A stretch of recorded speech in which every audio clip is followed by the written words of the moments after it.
ببخشید؟ تو اینجا چی کار میکنی؟ معصومه کجاست؟ من تو چی؟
خیلی تشنم بود خاله.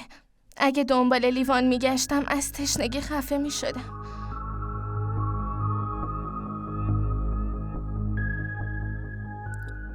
خودم میشورم و میذارم سر جاش. کجا بودی؟ منظورت چیه کجا بودم؟ همینجا بودم دیگه. چی داری میگی؟ دروغ نگو دختر. من دیدم تو اتاق آقا بودی. خب وقتی میدونی چرا میپرسی؟ اونجا چی کار داشتی؟ نمیدونستی همین موقع است که برسه خونه؟ آقا خوشش نمیاد خدمتکاری بره تو اتاقش. من که خدمتکار نیستم. عجب. فکر کردی صاحب و خانوم این خونه ای؟ چجوری بهت بگم؟ من نمیخوام صاحب این خونه باشم، ولی اگه این اتفاق بیفته مطمئن باش تو رو اخراج میکنم. به چی زل زدی؟ برو لباستو عوض کن. این چیه پوشیدی؟ انگار لباساتو به هم بخیه زدی. به این میگن مد، فشن. واقعا تو از این چیزا چی میدونی؟ دلم نمیخوادم بدونم. فشن همش چرت و پرته. برو از خودت خجالت بکش. لباسامو نگاه نکن، به تو نمیخوره. عجب دختر بی حیاییه. چقدرم وراجه. چی از جون ما میخواد؟ خدا به خیر کنه.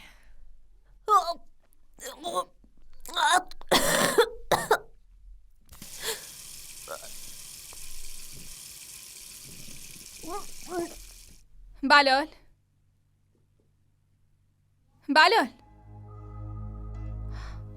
اینا دیگه چیه؟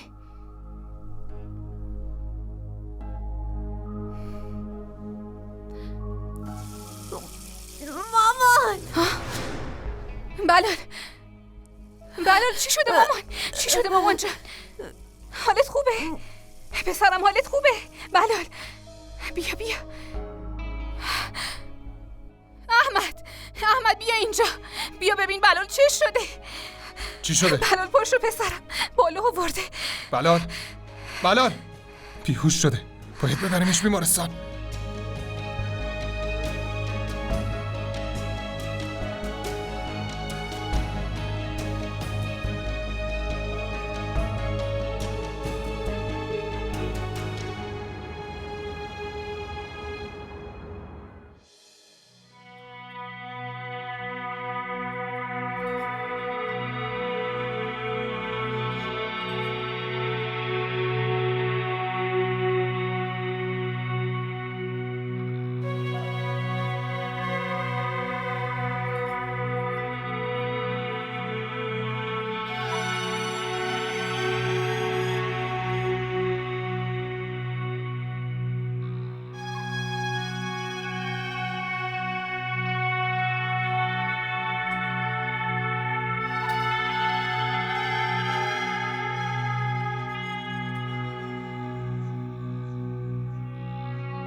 خانم جان، حال آقا بلال بد شده. آقا احمد بردنش بیمارستان. سمیه اون تلفنو بده به من. شماره احمدو بگیر. گرفتم.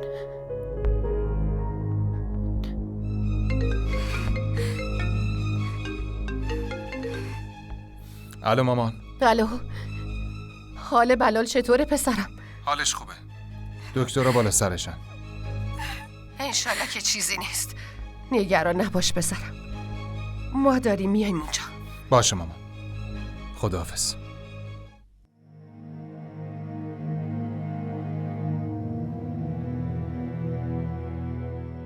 خدای بزرگ، تو بخشنده و مهربانی، بزرگ و رئوفی، بهمون رحم کن. سلامتی رو به نوه من برگردون، نوه منو شفا بده، بهش قوت بده.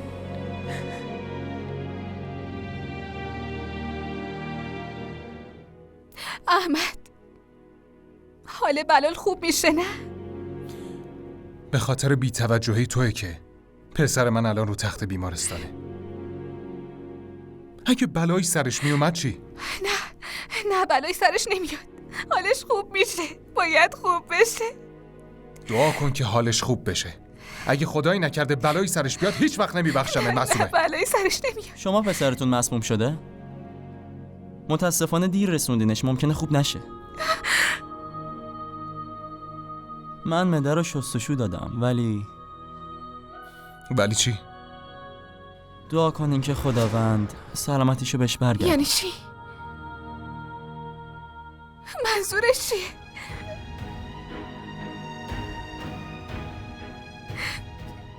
خدای بزرگ، خدای من، حال بلالو خوب کن. خدای سلامتی رو به پسرم برگردون.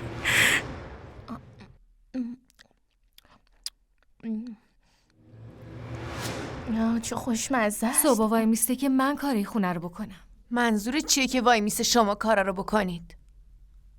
بیا خودت نگاش کن.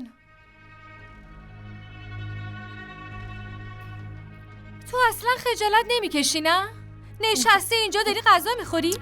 اونم رو صندلی آقای خونه. من 40 سال تو این عمارت کار میکنم، یه بارم روی این صندلی ننشستم. هیچ کدوممونم به وسایل صاحب خونه دست نزدیم. خاله جان، اشتباه از خودتون بوده. انقدر دل و جرأت نداشتی که بشینی روی صندلی آقا و غذا بخوری. ضمناً کدو دست خوردن که خجالت کشیدن نداره. عجب بابا عجب، کل اعضای خونه نگرانن، اون وقت اینجا نشستی و داری غذا میخوری. من وقتی نگرانم گشنم میشه. باید شکممو پر کنم دیگه. بذار شکممو پر کنم، اون وقت میتونم با ذهن بازتری دعا کنم. اون وقت خودت هم میبینی آنچنان دعایی میکنم که بلات سرپا میشه.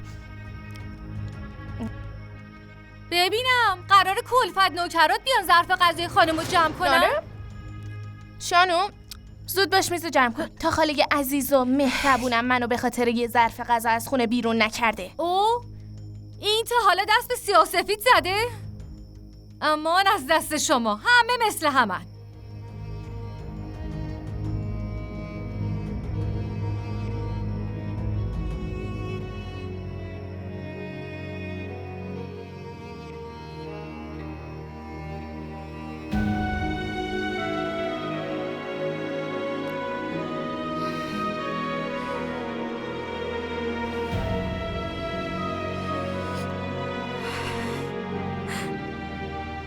وای مامان، بلال من، بلال عزیزم خوب میشه مگه نه؟ معصومه، خودتو کنترل کن، حالش خوب میشه. چرا اینقدر نگرانی؟ تو چطوری پسرم؟ بلال بهتر شده؟ مامان حالش خوب میشه، چرا داری گریه میکنی؟ دکترها دارن سعیشونو میکنن، خوب میشه، نگران نباش. بلال چطور خانم؟ ضربانش داره میاد پایین. وای خدا.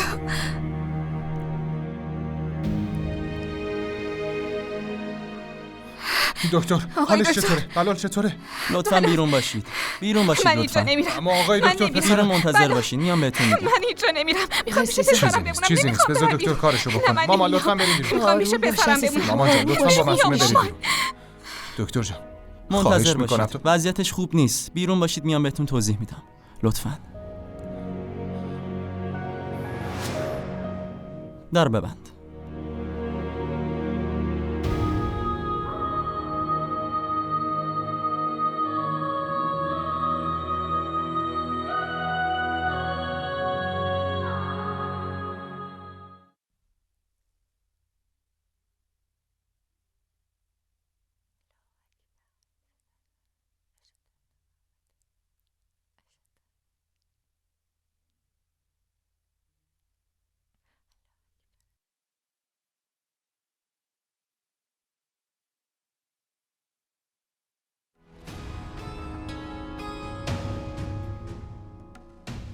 بی خیال. فکر کنم خبرای بدی از بیمارستان رسیده. بیچاره بلا. پسر خوبی بود.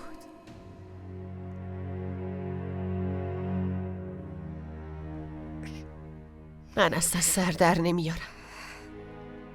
بچه‌م یکم غذا خورده دیگه. آخه مسمومیت از کجا در اومد؟ مامان اینا به خاطر معصوم است. همش تقصیر اونه. نه اتفاقا. معصومه خیلی حواسش به خورد و خوراک بلال هست. حداقل من با شناختی که از معصومه دارم اونو مقصر این ماجرا نمیدونم. دارم میبینم چقدر حواسش هست. کلی کاغذ فست فود تو اتاق بلال دیدم. معصومه؟ اون داره چی میگه؟ نه مامان، من خبر ندارم. نمیدونم اون پاکت‌ها از کجا میان. خبر ندارم. من در جریان نبودم. من که کاملا گیج شدم. یه بچه به این سن اینقدر پول از کجا میاره؟ مامان خیلی ساده است. این حماقت‌ها از من و شما بر نمیاد. کی جز اون به بلال پول میده؟ نه مامان. احمد، من چرا باید به بلال پول بدم؟ چرا باید بهش پول بدم؟ الان دیگه دروغ گفتن فایده نداره. اتفاقی که نباید میافتاد افتاده. نه من این کار نکردم. خطر از سر بلال گذشت. تو همچین شرایطی احتمال نجات خیلی کمه. خدا رو شکر حالش بهتره. اگه در آینده بازم بی توجه بشین ممکنه بیشتر مراقب باشین. ممنونم.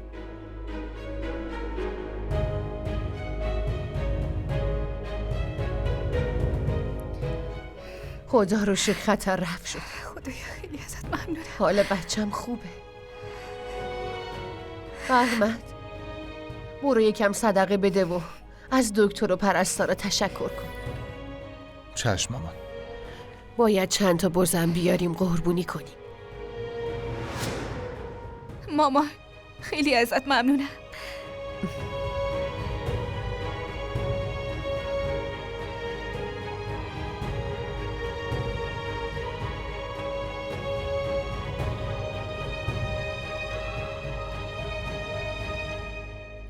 آهای کجا داری میری؟ غذا آماده است؟ حلوا چی؟ درست کردی؟ آره حسینا حتما درست کرده. کجاست پس؟ نمیدونم که. تنبلی نکن دیگه، زود باش برو الان مهمونا میرسن. وای خدای من چه بز داری چی کار بزرگی. میکنی حسینا؟ بهش دست نزن، این بز برای قربونیه. واسه قربونیه؟ وای شاهزاده برگشته. بله. حالت چطوره؟ چی کار میکنی؟ نباید خدمتکارا رو اینطوری بغل کنی. خانم گفتن شاهزاده که اومد برای دور کردن چشم بد و قربونی کردن باید دستشو بذاره روی بزه. برو بلال، برو دستتو بذار روی بز. بلال چی شده؟ وای چی شده بلال جان؟ خدایا چی شده معصومه؟ تو گذاشتی بوزه به بلال شاخ بزنه؟ نه. بیا بلال. حالت خوبه پسرم؟ آره. شما شوخیتون گرفته؟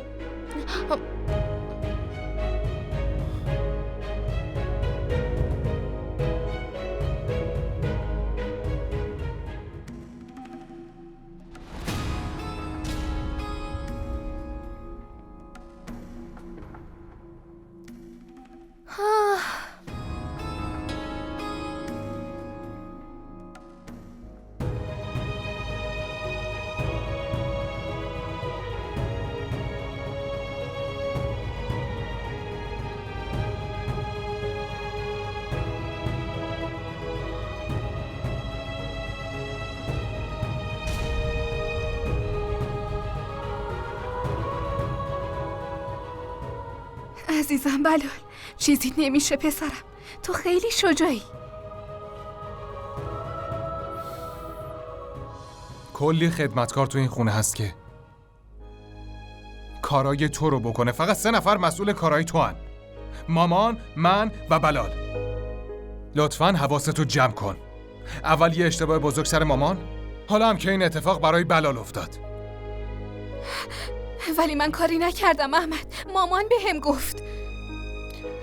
ببین معصومه، اشتباه خودتو گردن کسی ننداز.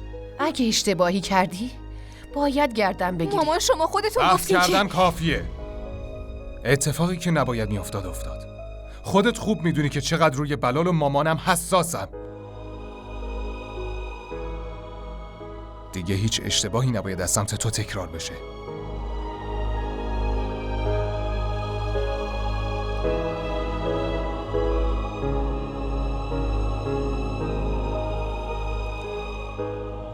درست بخواب پسرم، کمرت درد میگیره. معصومه، اصلا ازت انتظار نداشتم دروغ بگی. مامان جان من بهتون دروغ نمیگم. حسینه از طرف شما اینو بهم گفت.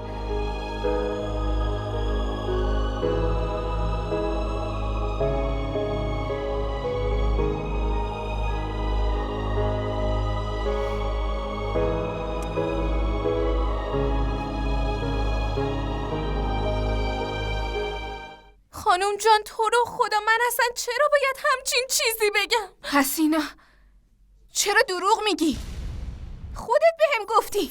نه خانم اشتباه میکنین. من چرا باید آخه همچین چیزی بگم؟ من اصلا اهل دروغ گفتن نیستم. دروغ گفتن خیلی کار بدیه. به هر کی بخواین قسم میخورم، به خدا قسم میخورم. ایشالله اگه دروغ بگم مادر پیر بیچارم بمیره. کافیه دیگه. چشم. مامان باور کنین داره دروغ میگه. هر چی که لازم بود و هم دیدم و هم شنیدم. قضاوت سخته. هر اتفاقی که افتاده به خاطر حواس پرتی تو بوده. ولی یه چیزو یادت باشه، ما و خانوادمون تحمل این حواس پرتی ها رو نداریم. این کارا زندگی نوعی منو به خطر میندازه.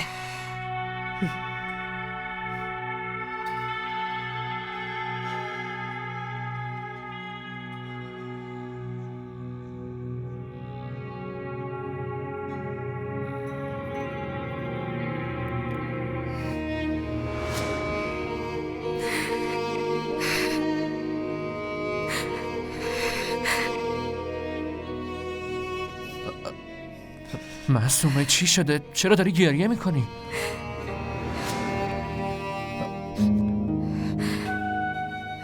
معصومه دارم ازت سوال میپرسم، خیلی دلم شور میزنه. بگو چی شده؟ بلال چی شده؟ مسموم شده. بلال با چی مسموم شده؟ خطر از سر گذشت. آقا رو ببین چقدر عصبانی شده. ولی حالش اونقدر هم خوب نیست. نمیتونه درس بخونه. شما میتونید برید.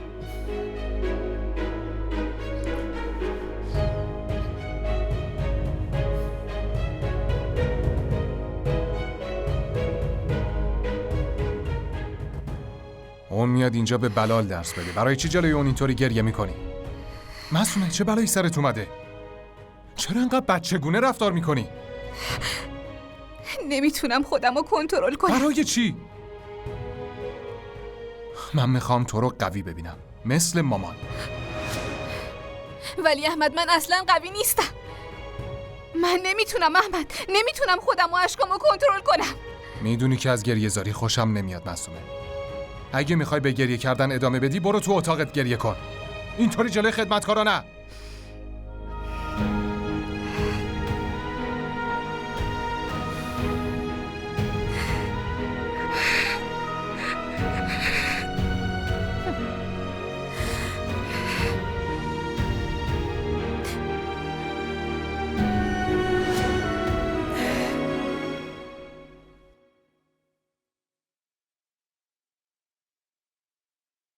میدونی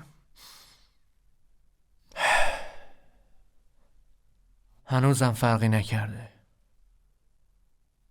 همچنان خوشگله، همونقدر معصوم. جدی؟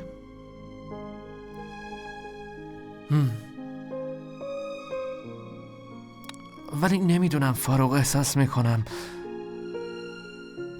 اصلا اونجا خوشحال نیست. ببین حتی اگرم اینطور باشه چه کاری از تو برمیاد؟ میخوای چی کار کنی؟ فاروق میدونی اون شبیه یه شاه دخته که تو قصر شاهزاده گیر افتاده، کاری هم از دستش بر نمیاد. اون شاهزادم شوهرشه، خوشحالیش یا ناراحتیش به تو هیچ ربطی نداره. میفهمی که؟ تو نمیگفتی نمیفهمیدم. در ضمن آخه تو از عشق چی سرت میشه رفیق من؟ ببین برادر، امیدوارم این عشق طوفانیت زندگی اونو سخت‌تر از الانش نکنه. قهوه بخور.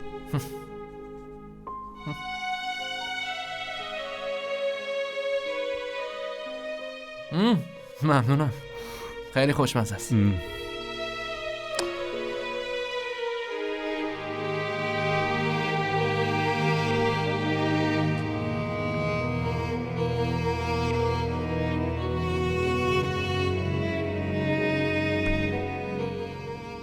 مامان داری گریه میکنی؟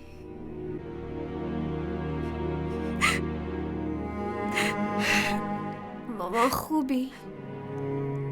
نه بلال جان، تو تمام زندگی منی. اگه اتفاقی برات بیفته من میمیرم. پسر قشنگم.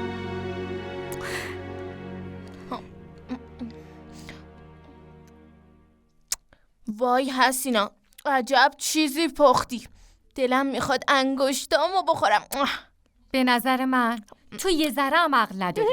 به اینقدر نلنبون، اگه سیر شدی برو یکم کار کن. دارم غذا میخورم.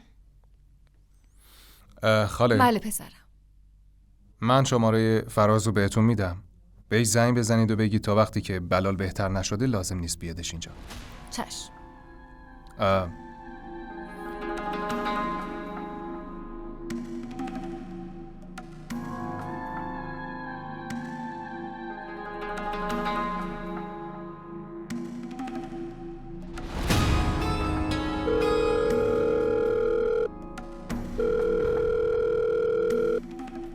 اینم که جواب نمیده.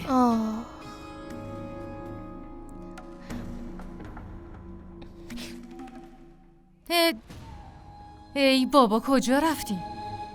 یکم بدم خانوم بچشه.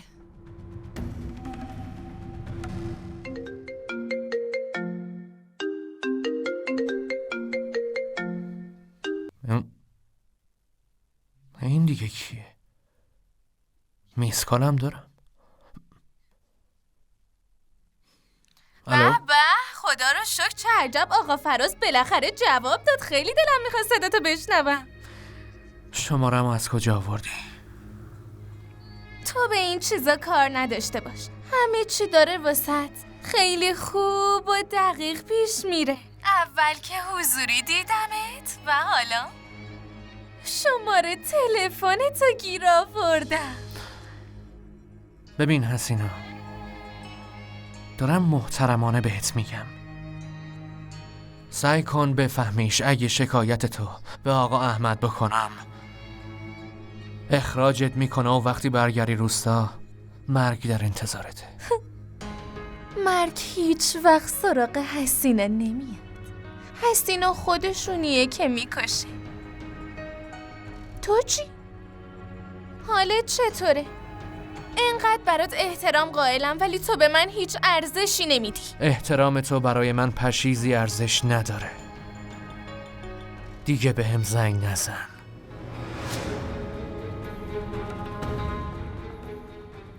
اوه، گوشی رو من قاط میکنی؟ نشونت میدم، صبر کن. به خدا قسم اگه تو اون معصوم جونتو از این خونه بیرون نکردم اسمم حسینا نیست. حالا بشین و تماشا کن. آره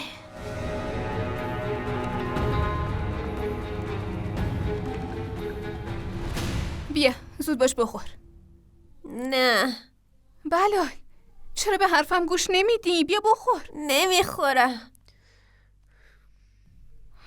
بیا بخور دیگه. نه. مامان دوستم اومد.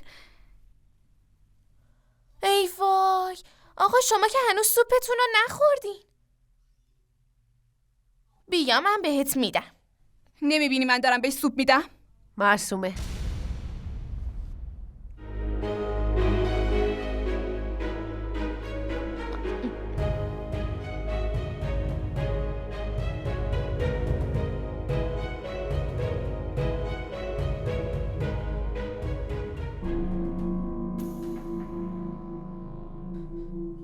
میدونین خانوم، بچه مریض اصلا نباید گرسنه بمونه. راستی خانوم جان، مادر من عادت داشت که منو کتک بزنه، ولی وقتی من مریض میشدم با هم مهربون میشد. آقا بلال خیلی پسر خوبیه. ببینین چجوری سوپشو میخوره. خوشمزه است نه؟ حسینا، از این به بعد مسئولیت بلال با توه.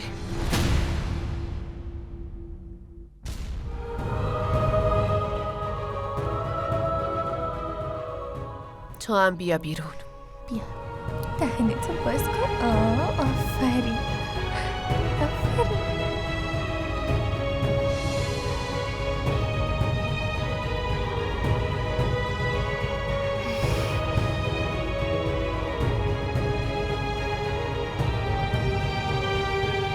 تو هم باید مثل حسینا با بلال مدارا کنی یا لوسش کنی.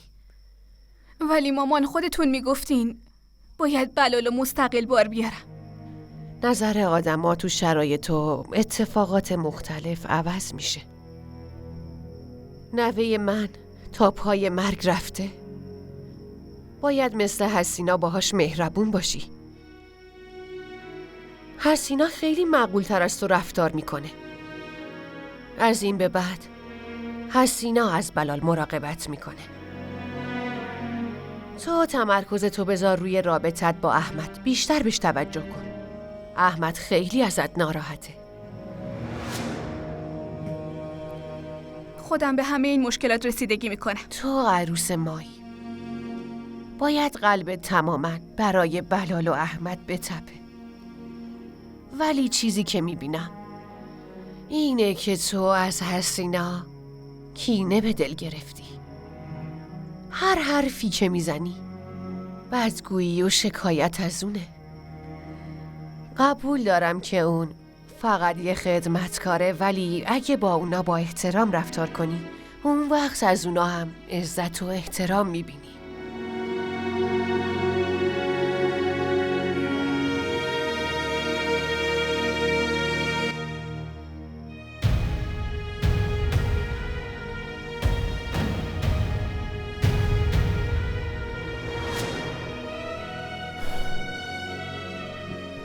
معصومه، بهت که گفته بودم نیای. حال بلال اصلا خوب نیست. من به خاطر بلال نیومدم. منظورت چیه؟ به خاطر تویی که اینجا.